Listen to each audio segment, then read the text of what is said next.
नमस्कार दोस्तों, मैं हूं डॉक्टर प्रेमा चौधरी। आप सभी का मेरे चैनल में स्वागत है। दोस्तों, मैं आज आपके लिए एक सीरीज शुरू करने जा रही हूं होम्योपैथिक मदर टिंचर्स के ऊपर।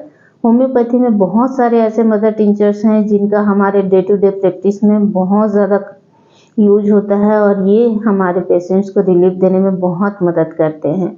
कुछ होम्योपैथ्स का ये मानना जरूर है कि होम्योपैथी में मदर टिंचर्स का इस्तेमाल नहीं करना चाहिए या मदर टिंचर्स देना होम्योपैथी नहीं है या मदर टिंचर्स का इस्तेमाल करना गलत है। लेकिन दोस्तों, ऐसा बिल्कुल भी नहीं है। होम्योपैथी में अगर मदर टिंचर्स देना गलत होता तो डॉक्टर हैनीमन, जो कि होम्योपैथी के जनक हैं, वो क्यों देते अपने पेशेंट्स को मदर टिंचर्स? वो खुद भी अपने राइटिंग्स में लिखते हैं। मटेरा मेडिका प्यूरा पढ़ के देखिए आप कि उन्होंने किस तरह से मदर टिंचर्स के इस्तेमाल से अपने पेशेंट को कैसे रिलीफ दी। डॉक्टर बोरिक, जो कि इतने महान होम्योपैथ हैं, उन्होंने अपने पूरे लाइफ में कई सारे मदर टिंचर्स का इस्तेमाल किया और सक्सेसफुली केसेस को ठीक किए। और वो इतने महान होम्योपैथ्स में से एक हैं कि जिनकी मटेरिया के बिना हम में से कोई भी प्रैक्टिस नहीं कर सकता है। तो इस तरह से आप सभी जानते हैं कि होम्योपैथी में कुछ भी देना गलत नहीं है, बशर्ते आप सही तरीके से उसका सही इस्तेमाल करना जानते हो और ये जानते हो कि कहाँ पे कैसे देना है। पोटेंसी सिलेक्शन के बारे में सबकी अपनी अपनी राय, अपना अपना मत है। मदर टिंचर्स के बारे में लोगों की ऐसी सोच कि मदर टिंचर्स का इस्तेमाल होम्योपैथी नहीं है, वो इसलिए सोचते हैं कि उनको लगता है ये डायनेमिक लेवल पे काम नहीं करती है। लेकिन होम्योपैथी एक बहुआयामी चीज़ है। ये एक आर्ट भी है और एक साइंस भी है।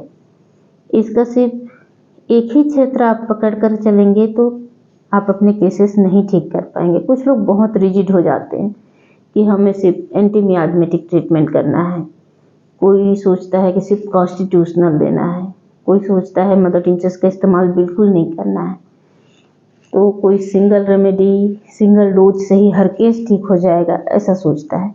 लेकिन ऐसा नहीं है। सब तरह के केसेस के लिए अलग अलग तरह का अप्रोच जो है ज़रूरी है। जिस तरह से आप क्रिकेट की टीम में देखते हैं, उसमें सिर्फ बैट्समैन हो तो खेल हो जाएगा क्या?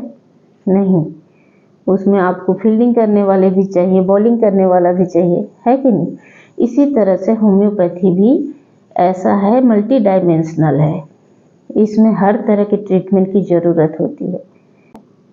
पेशेंट को रिलीफ देना, उसको क्योर करना हमारे लिए सर्वोपरि है, बशर्ते आप उसको सही ढंग से ट्रीट करें।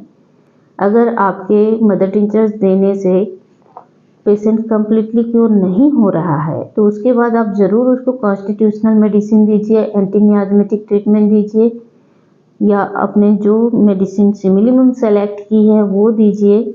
लेकिन जहाँ आपको स्ट्रक्चरल और पैथोलॉजिकल चेंजेस जहाँ ज़्यादा मिलते हैं, वहाँ मदर टिंचर्स और लो पोटेंसीज का इस्तेमाल करना जो है अच्छा होता है।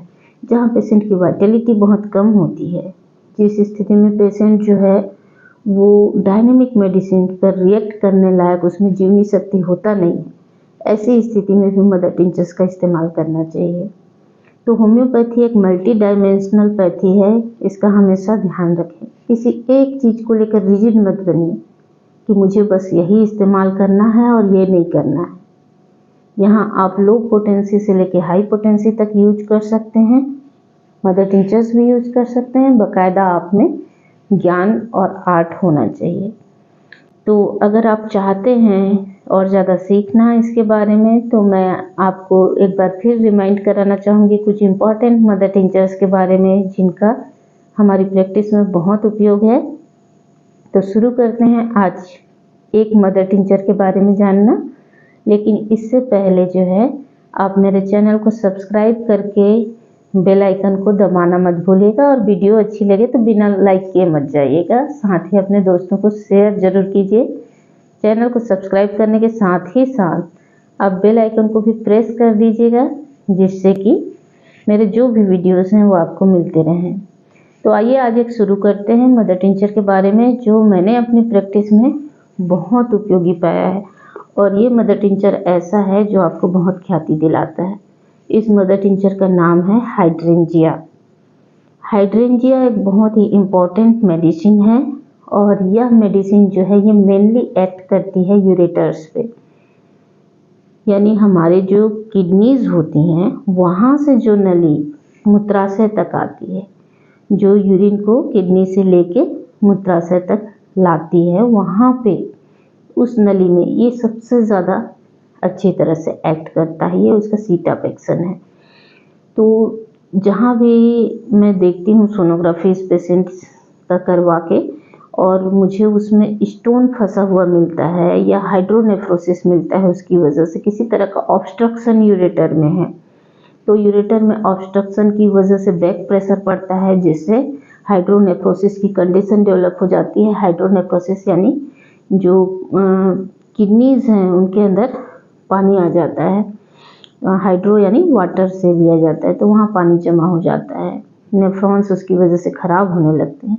तो इस तरह की स्थिति जहाँ यूरेटर्स में ऑब्स्ट्रक्शन हो, चाहे वो स्टोन की वजह से हो या किसी वाइट एमार्फस साल्ट की वजह से हो, तो ये इस तरह के ऑब्स्ट्रक्शंस को दूर करने के लिए बहुत ही उपयोगी पाया है। मैंने अपनी क्लिनिक में यूरेट्रिक स्टोन के केसेस लेके कई बार पेशेंट्स आते हैं और उनको चंद दिनों में ही उस स्टोन से राहत मिल जाती है, जिसके लिए एलोपैथ्स जो हैं उनको ऑपरेशन सजेस्ट किए रहते हैं कि अगर आपने ऑपरेशन जल्दी नहीं कराया तो आपकी किडनी खराब हो जाएगी।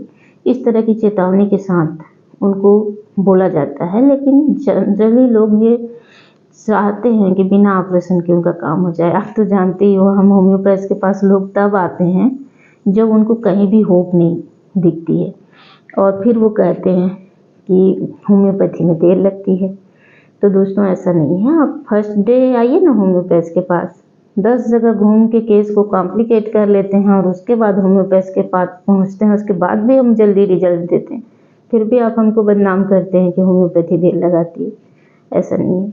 तो हम इस तरह के केसेस में आपकी किडनीज को बचा सकते हैं, उसको सिकुड़न में जाने से बचा सकते हैं, रीनल फेल्योर से बचा सकते हैं, हाइड्रोनेफ्रोसिस को ठीक कर सकते हैं, यूरेट्रिक ऑब्स्ट्रक्शन को रिमूव कर सकते हैं। और ये काम करती है ये मेडिसिन हाइड्रेंजिया।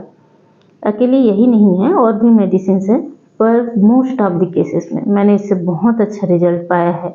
जब रीनल स्टोन किडनी से निकल करके आके यूरेटर में फंस जाता है, यानी मूत्रवाहिनी में, जहाँ से किडनी से नीचे ब्लैडर तक आता है, उस रास्ते में अगर कहीं स्टोन फंस जाता है, तो उस स्थिति में हाइड्रेंजिया क्यू अगर आप मटेरियल डोजेज में बार बार देते हैं तो वो स्टोन जो है रिमूव हो जाता है।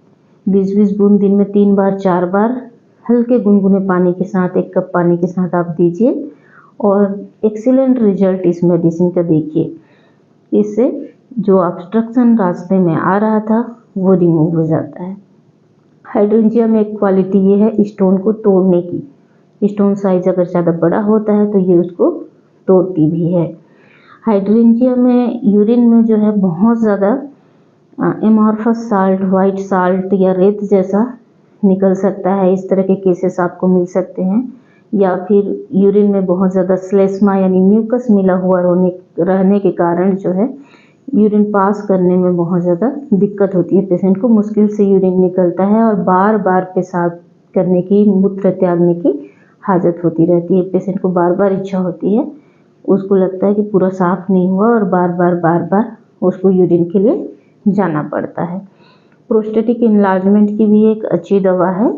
तो जहाँ प्रोस्टेट इनलार्ज हो गया हो और इस तरह की परेशानी हो, उसमें भी आप ये मेडिसिन ट्राई कर सकते हैं। खास करके रीनल स्टोन और ऐसे स्टोन जो यूरेटर में फंसे हों, उसमें तो मैं बिना सिम्टम मिलाए भी इसके सीट ऑफ एक्शन के आधार पर सोनोग्राफी रिपोर्ट देखकर देखती हूँ। जहाँ भी यूरेटर में स्टोन है तो वहाँ ये जरूर एक्ट करती है, पेशेंट को रिलीफ देती है। रीनल कोलिक से, यूरेट्रिक कोलिक से रिलीफ देती है। कूल्हों में बहुत ज़्यादा अगर पेशेंट को दर्द हो, खास करके बाएं कूल्हे में, उससे आराम दिलाती है ये मेडिसिन। और इस तरह से आप समय रहते अगर इस मेडिसिन का इस्तेमाल कर लेते हैं तो बिना ऑपरेशन के पेशेंट को ठीक कर सकते हैं।